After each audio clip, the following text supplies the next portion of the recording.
A poised black woman extends her hand across the polished conference table. The white executive, Leonard Harrison, glances at it with undisguised disdain. "I don't shake hands with staff," he says, smirking at his colleagues. The room temperature seems to drop several degrees. She withdraws her hand with practiced composure. "I'm not staff," she states quietly. Leonard laughs, turning to his all-male executive team.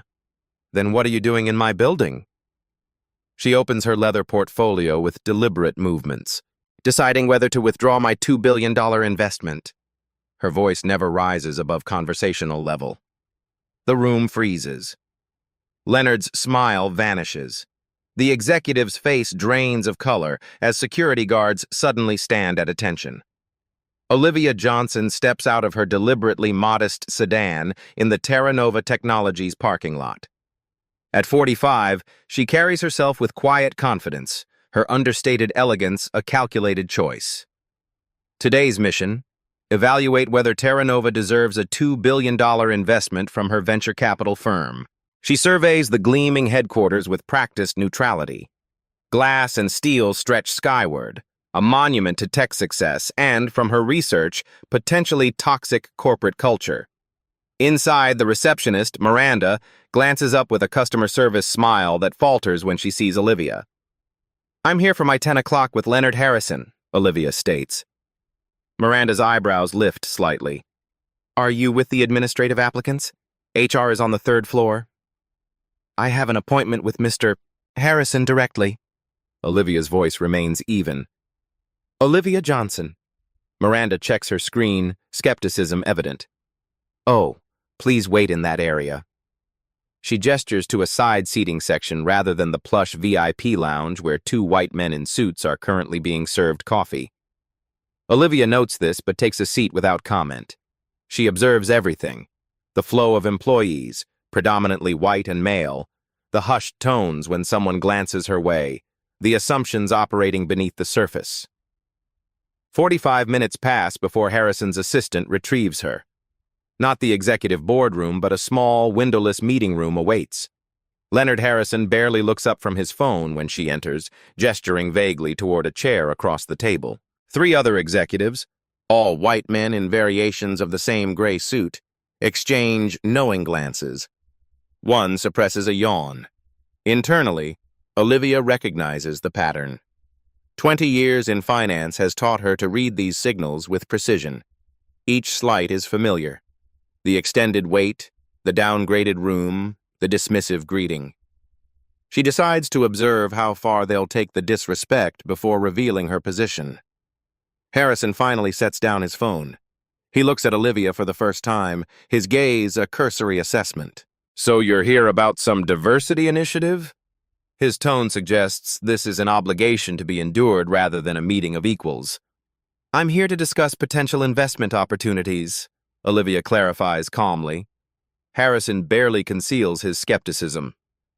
"Right. Investment." The word carries an undercurrent of disbelief.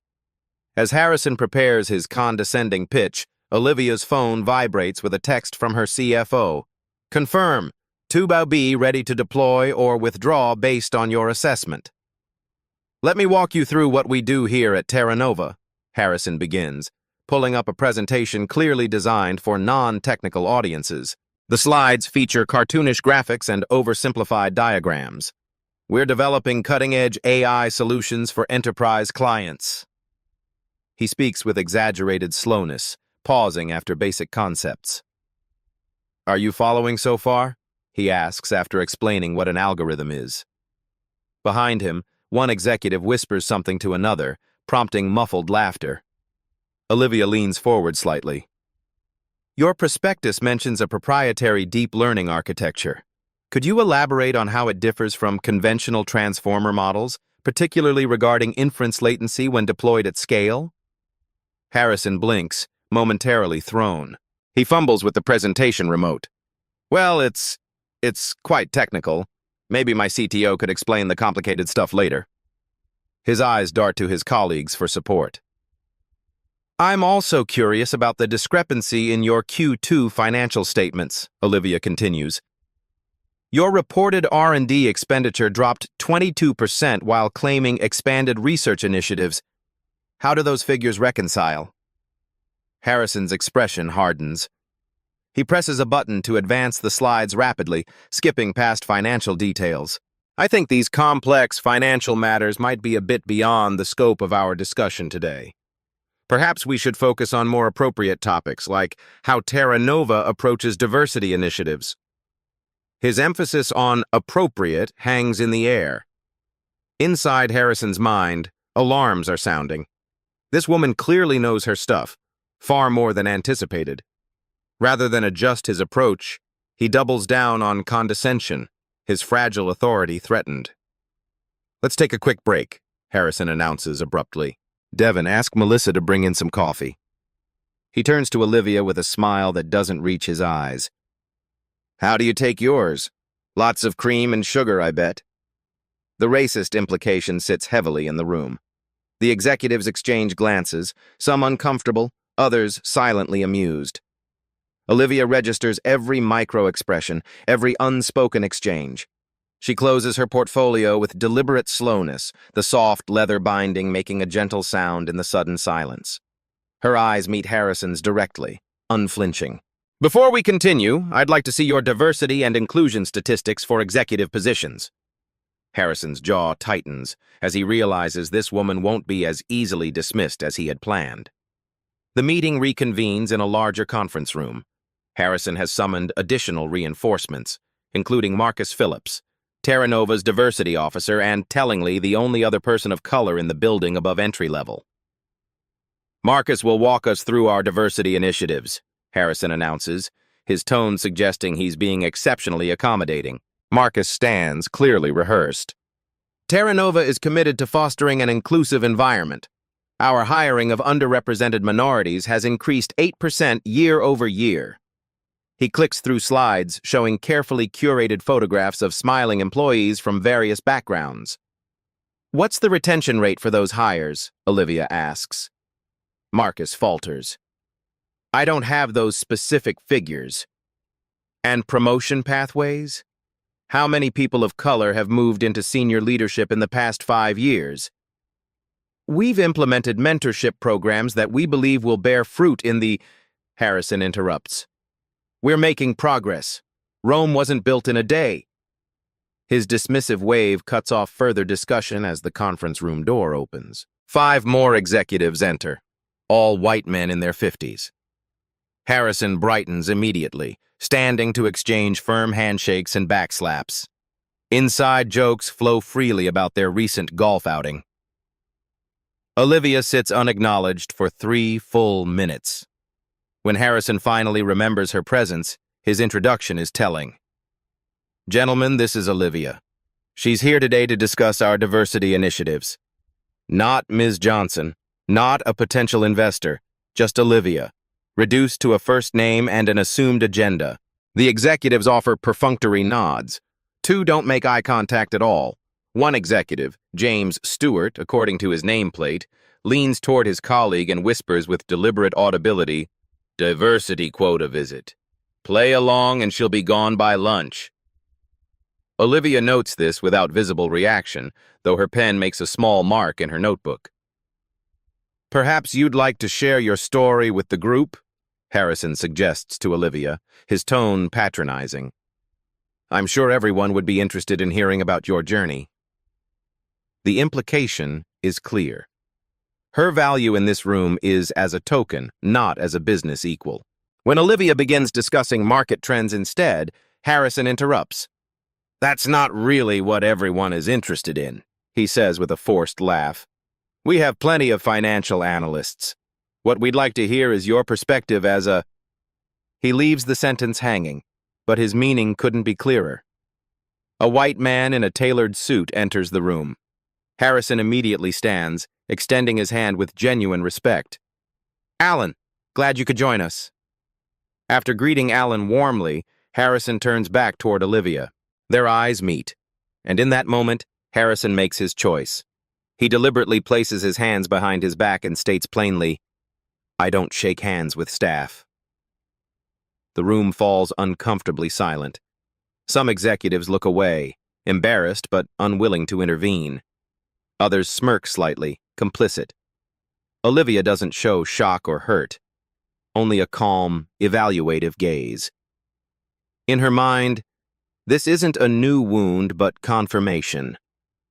This is exactly the evidence she came to find, the pattern she's encountered throughout her 20-year climb through finance's hostile terrain. Without breaking eye contact with Harrison, Olivia reaches for her phone and sends a one-word text to her waiting team. Execute. "If you'll excuse me," Olivia says evenly, rising from her seat, "I need to use the restroom." Harrison waves dismissively, already turning his attention back to Alan. The men immediately resume their conversation as if Olivia had never been there. In the privacy of an empty bathroom stall, Olivia allows herself 3 deep breaths, not from distress, but to center her focus. Her hand is steady as she dials a number on her phone. "David," she says when her CFO answers. "Initiate phase 1. "Both options are ready," David confirms. "The investment package or the withdrawal strategy. The team is parked 2 blocks away. On your word, we'll start signaling concerns to key market analysts." "Begin subtle market signals now," Olivia instructs. "Make it look organic, just enough to get attention without revealing our hand." "And the full documentation package?" "Prepare it. I've recorded everything. They've given us exactly what we came for." She ends the call, studies her reflection in the mirror. The woman looking back has navigated rooms like this her entire career, rooms where her competence was questioned, her presence resented, her value diminished. But today is different. Today, she holds power they haven't bothered to recognize. Meanwhile, in the conference room, Harrison chuckles with his team. "Another diversity box checked," he says, loosening his tie. "Corporate relations will be pleased we took the meeting. Now, about the Peterson acquisition." His assistant hurries in, tablet in hand, expression anxious. "Sir, there's something you should see." Harrison frowns at the interruption. "What is it, Jessica?" She shows him the screen. Terra Nova's stock has unexpectedly dipped 1.2% in the last 15 minutes. No negative news has broken. No explanation is apparent. "Probably just normal fluctuation," Harrison dismisses, though a flicker of concern crosses his face. Nothing to worry about. When Olivia returns, the mood in the room has subtly shifted. Several executives are checking their phones. Computer screens display stock tickers. "Is something wrong?" Olivia asks innocently. "Nothing to concern yourself with," Harrison replies curtly. "Just some market movement. Listen, Ms." He pauses, realizing he's never properly acknowledged her surname. "I think we've covered everything for today. I'm sure you understand we have real business matters to attend to." "Of course," Olivia agrees pleasantly. "I just need one final meeting with you alone, Mr. Harrison. Then I'll be on my way." Annoyed but eager to conclude her visit, Harrison agrees, leading her to his office while instructing his team to investigate the stock movement. Once the door closes, Olivia's demeanor shifts subtly, still composed, but with an unmistakable firmness. "I'd like to review my experience at Terra Nova today," she begins, her voice measured. "I was kept waiting for 45 minutes. Directed to a side area rather than your VIP lounge, presented with childish explanations of basic concepts, asked repeatedly if I could follow along, interrupted when discussing finance, referred to only by my first name, told my perspective was only valuable as a token, and finally explicitly refused a handshake with the statement that you don't shake hands with staff." Harrison begins to interrupt, but Olivia continues methodically, her tone never rising. "I've recorded our entire interaction. Legally, as Georgia is a one-party consent state." Harrison's face darkens as his phone buzzes with an incoming call flagged, "Urgent, major shareholders." Harrison's phone buzzes again, then again. He glances between it and Olivia, conflict evident on his face. "I need to take this," he says finally, no longer bothering with false courtesy. While Harrison speaks in hushed, urgent tones, Olivia observes his office. The trophies of success displayed with deliberate prominence, the photographs with celebrities and politicians, the conspicuous absence of any women or people of color in leadership roles captured in the company photos. "What do you mean down 3%? Harrison hisses into his phone. "There's no news, no announcement, nothing." He listens, face growing increasingly tense. "Johnson Capital Partners? Never heard of them. Why would they—" He falls silent, listening. His eyes dart to Olivia, then back to his desk. He taps furiously at his computer keyboard, color draining from his face as he reads something on the screen. Olivia can track his discovery in real time, the frantic search for Olivia Johnson, the dawning horror as results populate his screen. Founder and CEO of Johnson Capital Partners, one of the most powerful black-owned investment firms in the country. Over $50 billion in managed assets, known for pulling investments from companies with toxic cultures. Harrison ends his call abruptly and stands, his entire demeanor transformed. The arrogance vanishes, replaced by naked panic. He hurries around his desk toward Olivia. "Ms. Johnson," he begins, voice suddenly obsequious. "I believe there's been a terrible misunderstanding. If I'd known who you were—" "No misunderstanding," Olivia interrupts, standing to match his height. "You were perfectly clear about who you thought I was and how you felt that person should be treated." She moves toward the door. Harrison physically blocks her path. "Please, let's discuss this in private," he pleads, desperation evident. "I'm sure we can come to an arrangement that benefits us both." The commotion draws attention. Employees in the hallway stop, watching. Some discreetly lift phones, recording. The security guards, who had barely acknowledged Olivia's entrance hours earlier, now stand at rigid attention, uncertain whether to intervene as their CEO grows increasingly agitated. "The time for that conversation was when you thought I was nobody," Olivia says, her composure unshaken despite Harrison's looming presence. He reaches for her arm but stops himself, awareness of witnesses dawning on him. "You can't just—" "I can," Olivia states simply. "And I am." She steps around him with practiced grace, the movement of someone who has navigated obstacles her entire career. As Olivia walks toward the exit, Terra Nova's stock price flashes red on lobby monitors, the decline accelerating to 7%. Whispers ripple through Terra Nova's headquarters like electricity. Employees huddle around computer screens, frantically searching Olivia Johnson and Johnson Capital Partners. Articles appear on screens throughout the building. Johnson Capital's history of ethical investment withdrawal. How Olivia Johnson built a $50 billion empire by demanding corporate accountability. Companies that lost billions after Johnson Capital pulled support. In the executive boardroom, Harrison paces frantically. How did no one know who she was? How did this happen? "The meeting was just listed as O. Johnson Potential Investor," his assistant explains, voice trembling. "There was no detailed briefing because you said it was just a diversity obligation meeting." "We need damage control now," Harrison snaps. The executive team, so relaxed and jovial earlier, now sits rigid with tension. James Stewart, who had whispered about the diversity quota, offers his solution. "We need to find dirt on Johnson. Everyone has skeletons. We find hers, threaten to go public unless she backs off." Harrison considers this, desperation clouding his judgment. Meanwhile, Olivia returns to her car where David and her executive team await. On tablets and laptops, they monitor Terra Nova's market position in real time. "Just our initial signals caused this drop," David explains, showing her the analytics. "No public announcement, just strategic calls expressing concerns to key analysts. Imagine what happens when we go public with our decision." Another team member presents Olivia with a leather-bound portfolio.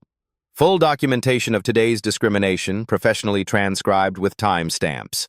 We've included contextual industry statistics on executive diversity for comparison. Olivia reviews it meticulously.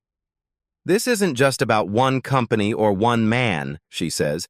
"This is about changing patterns." Back in Terra Nova's boardroom, Harrison's phone rings constantly. Board members demand explanations. The PR team drafts a statement focusing on miscommunications and Terra Nova's commitment to diversity without acknowledging any specific wrongdoing. Harrison attempts to call Olivia directly. A smooth, professional voice answers, "Johnson Capital Partners. This is Leonard Harrison. I need to speak with Olivia immediately." "I'm sorry, Mr. Harrison," the executive assistant replies coolly. "Ms. Johnson only takes calls from respectful potential business partners, not staff, as you put it. Would you like to leave a message?"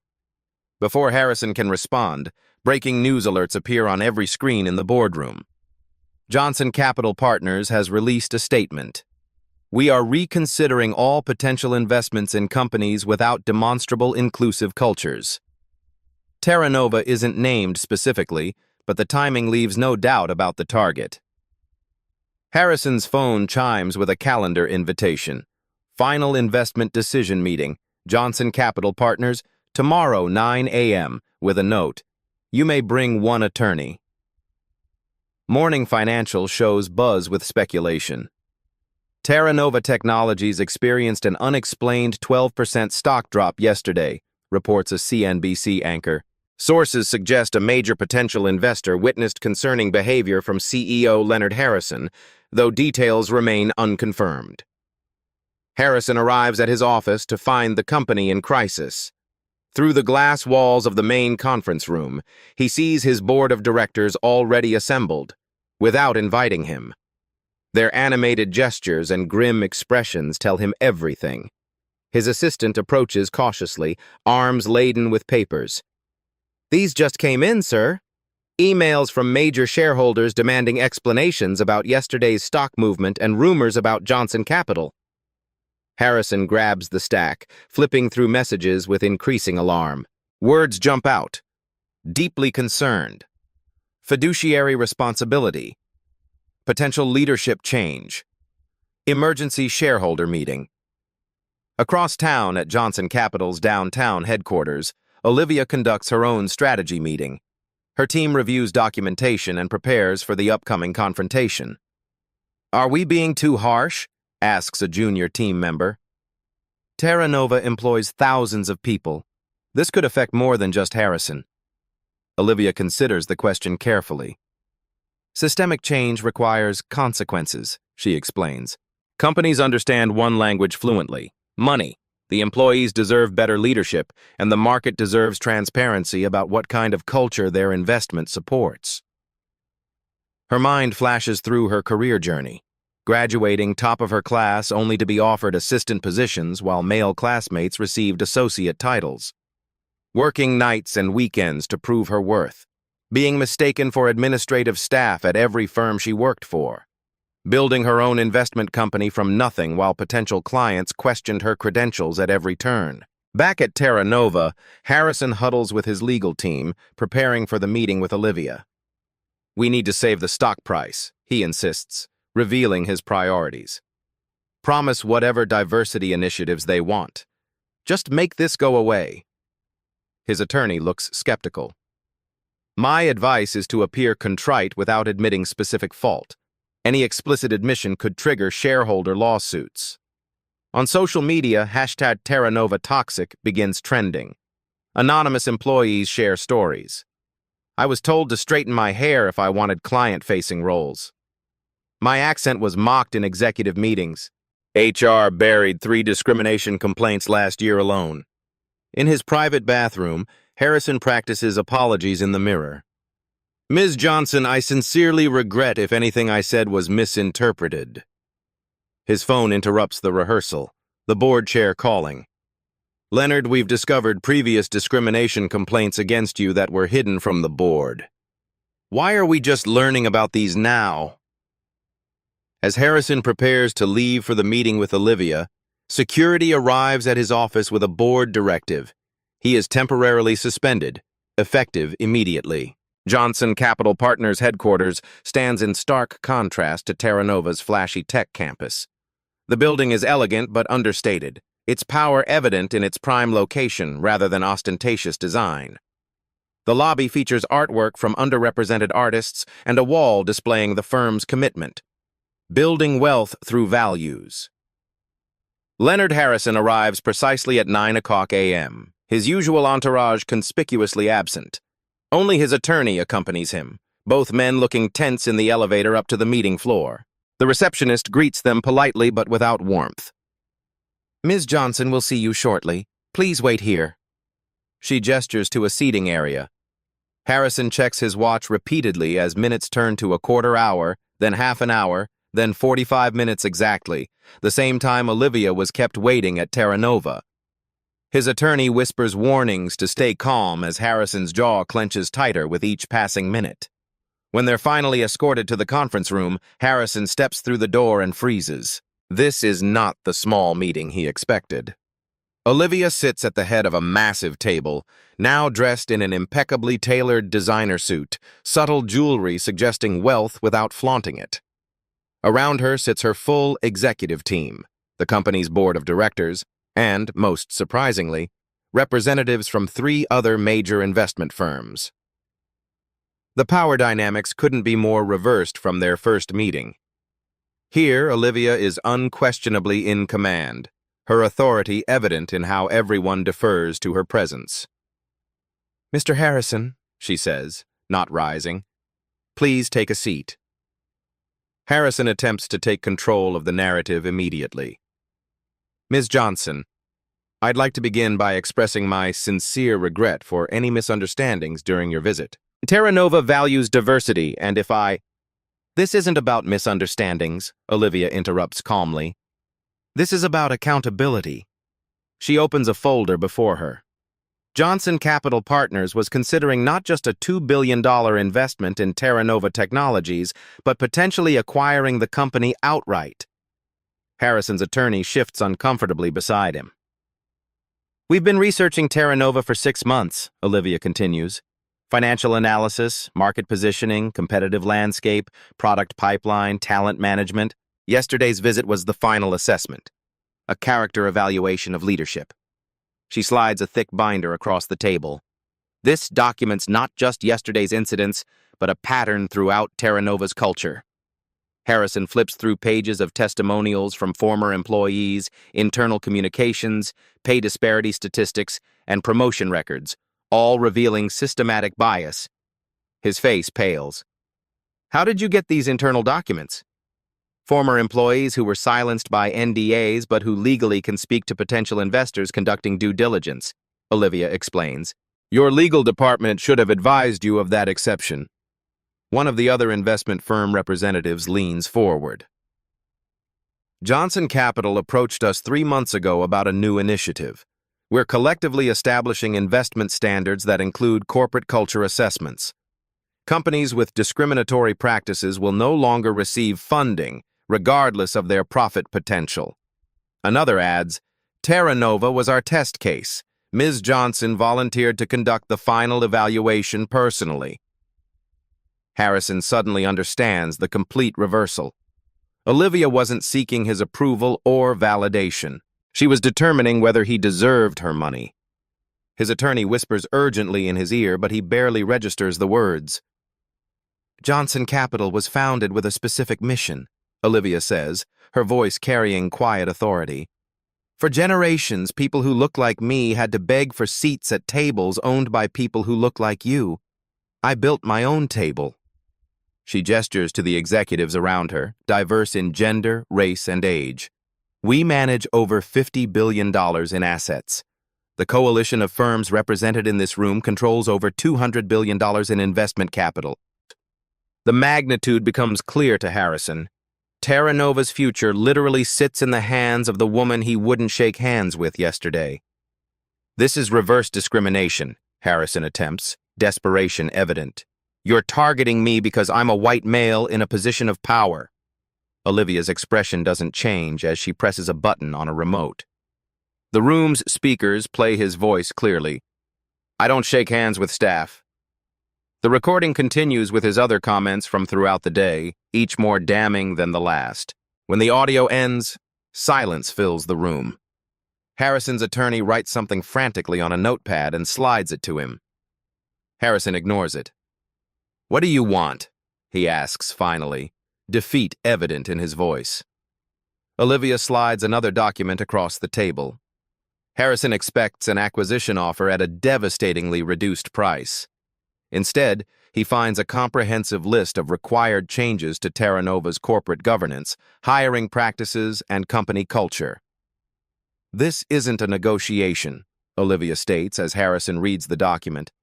"It's the only path forward if Terra Nova wants to avoid a complete investor boycott." The fallout unfolds like a controlled demolition, systematic and thorough. Day 1. Terra Nova's board votes unanimously to remove Leonard Harrison permanently. The press release cites leadership inconsistent with company values without specifying details. They appoint CFO Patricia Winters as interim CEO, their first female executive. The stock stabilizes at 15% below its previous value. Day 2. Johnson Capital Partners shares select documentation with the Equal Employment Opportunity Commission, triggering an official investigation into Terra Nova's hiring and promotion practices. The carefully redacted materials protect individual privacy while establishing clear patterns of discrimination. Day 3. Former employees begin coming forward. NDAs that prohibited speaking about workplace culture are rendered unenforceable by the federal investigation.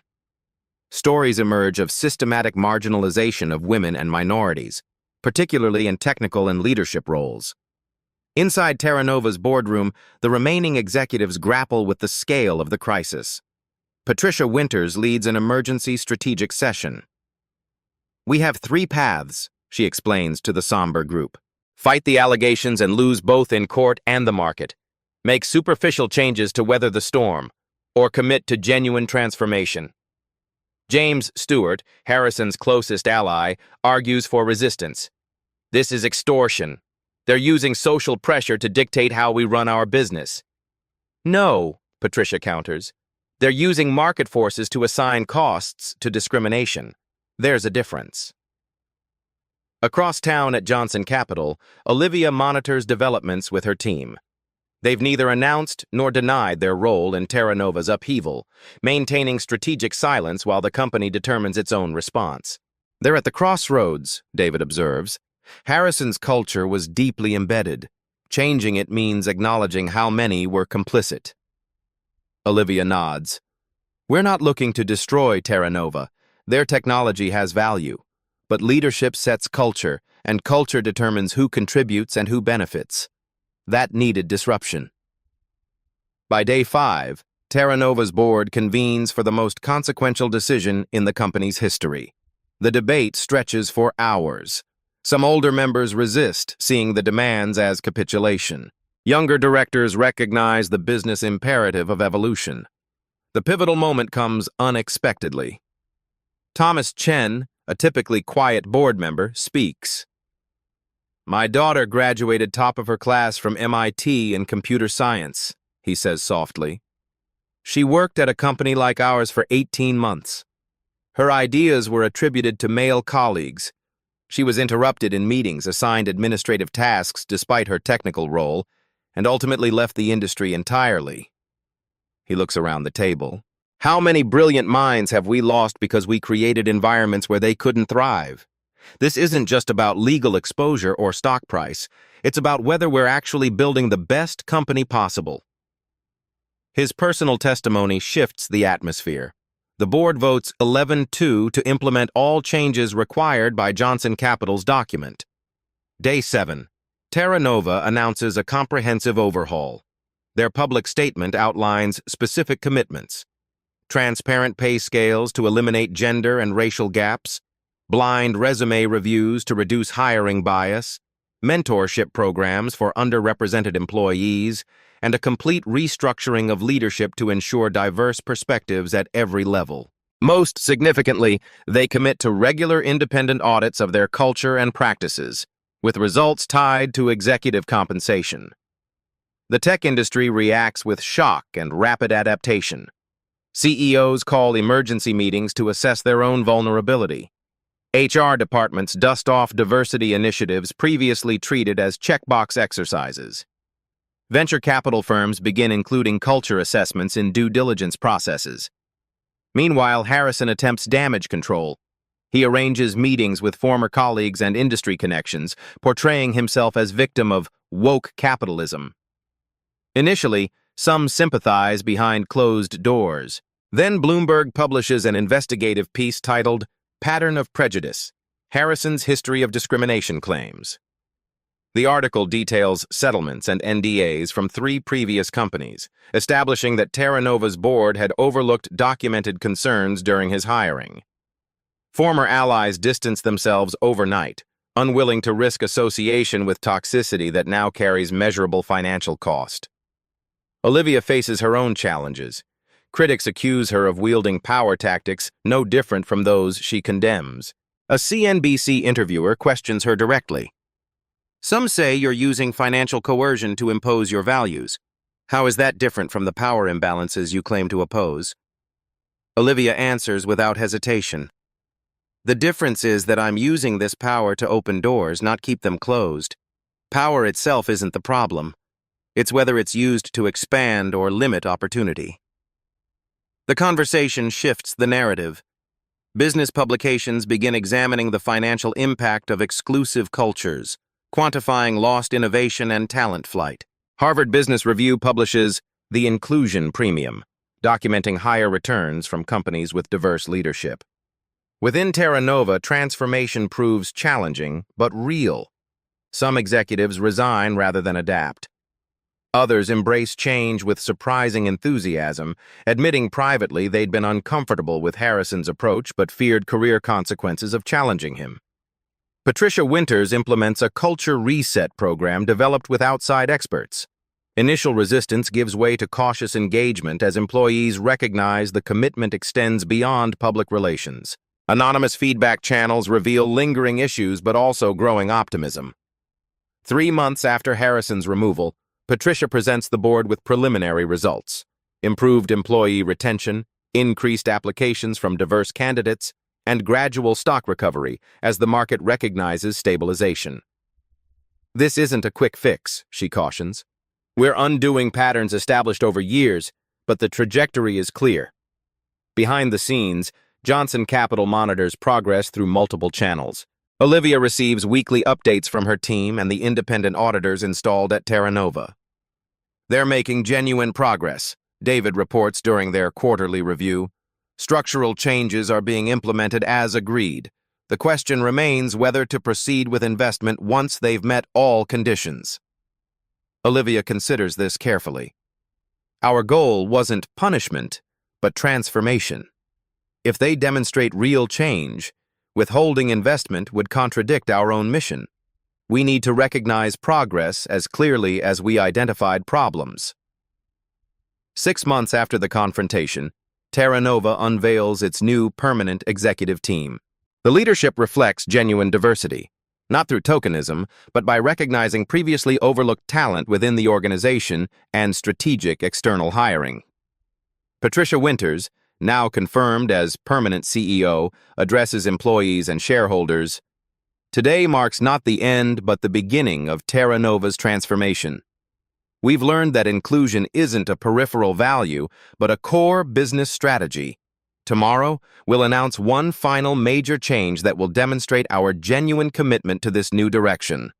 That evening, Johnson Capital Partners receives an unexpected proposal from Terra Nova's board, a partnership that would pioneer new industry standards for corporate culture accountability.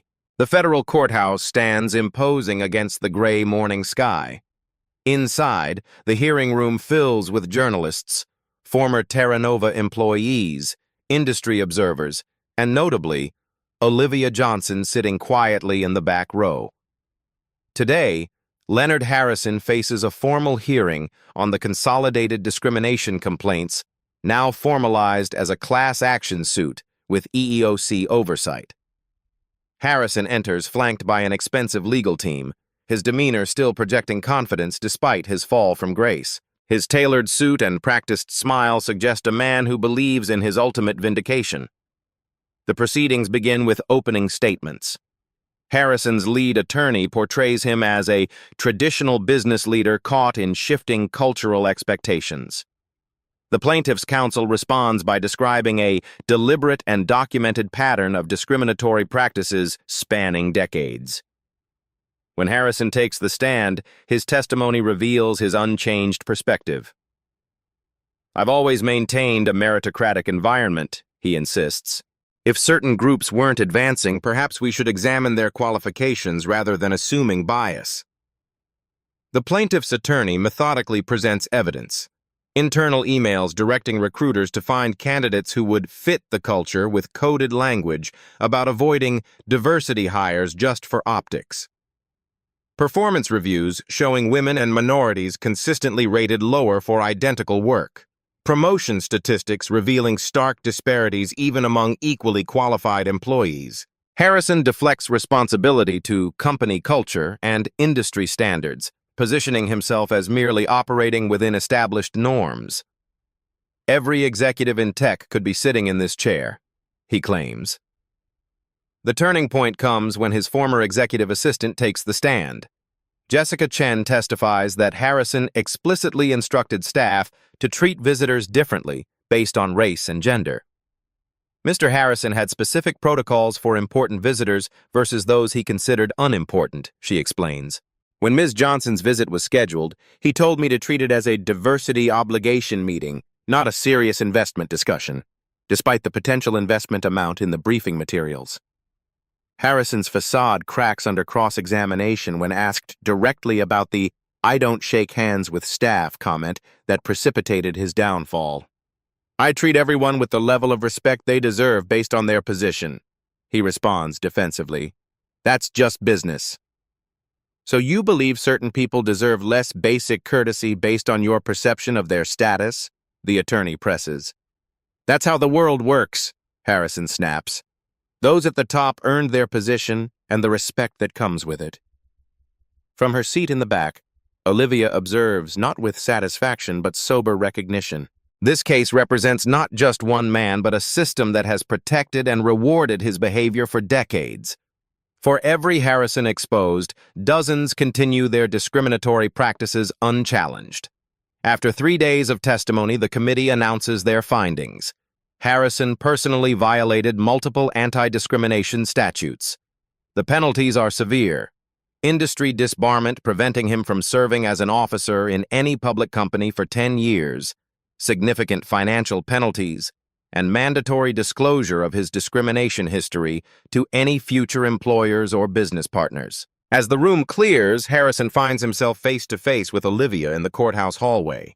For a moment, they regard each other in silence. "You destroyed everything I built," he finally says, voice low with contained fury. "You built something that shouldn't have existed," Olivia responds calmly.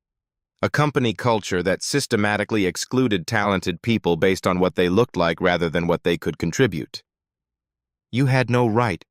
"I had every right," she interrupts. "You had power and used it to diminish others. I have power and used it to create consequences for that choice. The difference matters." Harrison's response dies on his lips as a news alert chimes simultaneously on multiple phones throughout the hallway. Reporters glance at their screens, then back at Harrison with renewed interest.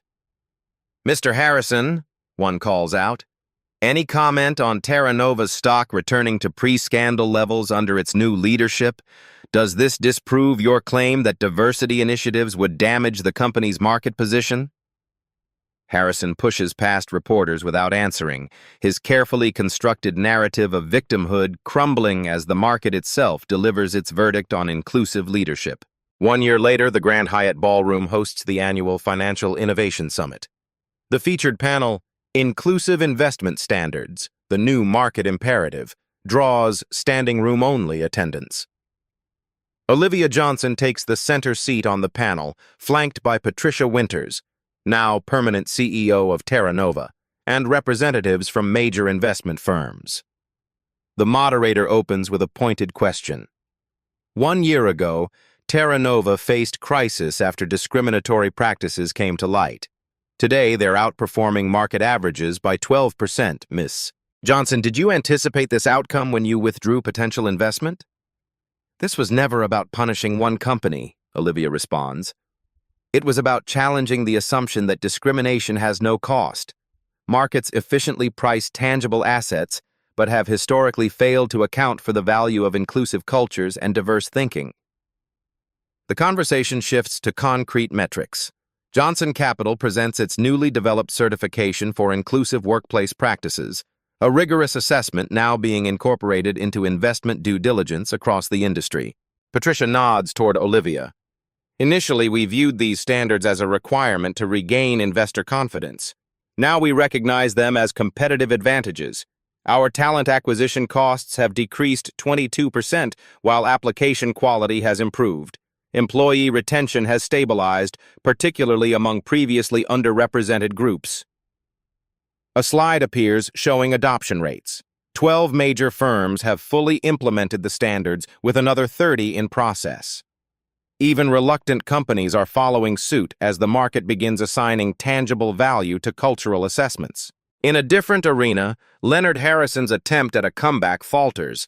His new venture, a cryptocurrency exchange targeting traditional values investors, collapses when potential backers discover his history through mandatory disclosure requirements. Despite his claims of persecution, the market simply deems him too risky for investment. Johnson Capital continues its trajectory, now managing $75 billion in assets. Their most significant innovation, tying investment terms directly to social governance metrics with financial incentives for improvement. Former Terra Nova employees who testified against Harrison find themselves recruited for leadership positions elsewhere. Their courage, once professionally risky, becomes a marketable asset in companies eager to demonstrate commitment to healthy cultures. The industry's demographic landscape shifts gradually, but measurably. Statistics presented at the panel show a 15% increase in diverse leadership across the sector. Younger executives embrace the change enthusiastically, while the old guard increasingly retires rather than adapt. Other companies face their own reckonings. 3 major tech firms proactively restructure after internal assessments reveal potential vulnerabilities. A prominent venture capital firm replaces its entire partner group after harassment allegations surface. Each case reinforces the new reality. Culture problems now carry quantifiable financial risk. The Wall Street Journal runs a feature titled The Johnson Standard: How One Investor Changed Corporate America.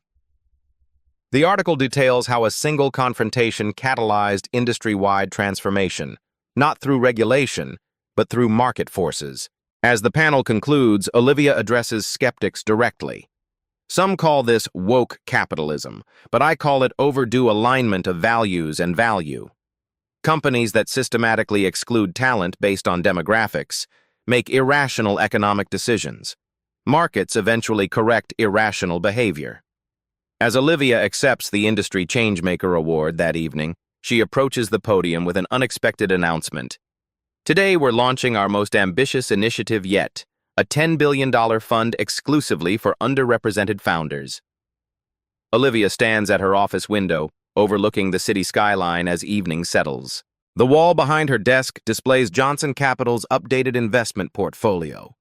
Terra Nova now prominently featured following their completed transformation and successful partnership. The journey from confrontation to collaboration unfolded more positively than many expected.